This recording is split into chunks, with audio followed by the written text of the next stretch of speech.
Okay, welcome everybody to a class on commas.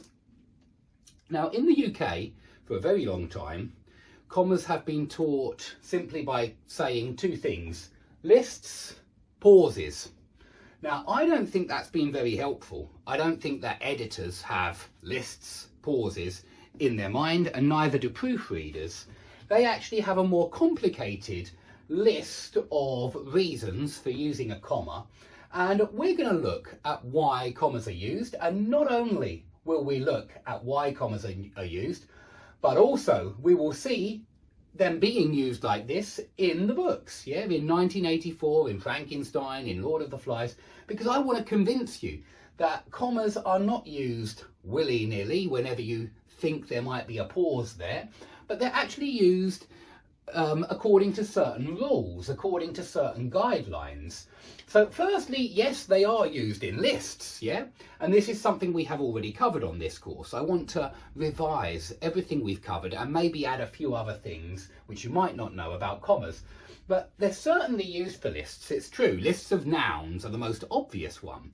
But lots of people don't recognise lists of verbs as a list, but it's still a list. So it's worth remembering that a list can be anything. It could be a list of prepositional phrases. It could be a list of absolute phrases. It could be a list of participles like we've got here.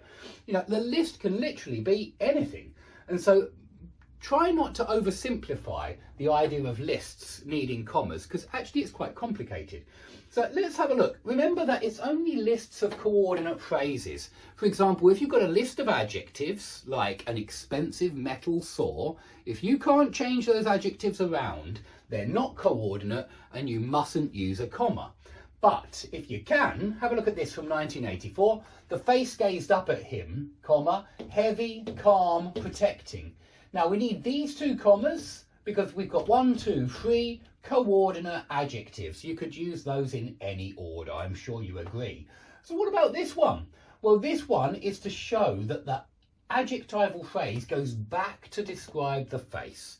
This comma is very similar to the way we use a comma before a participle when it goes back to an earlier noun. Well, just like a participle, this is adjectival, yeah, and the three adjectives are describing face, yeah, and that's why we need that comma there as well. Let's look at some other lists. I escaped from them to the room where lay the body of Elizabeth. Yes, this is Frankenstein. My love, my wife, so lately living, so dear, so worthy. Now I hope you can see here we've got a list of 3 noun phrases, and so that is called an appositive. Let's not forget these things that we learnt about in the very first classes.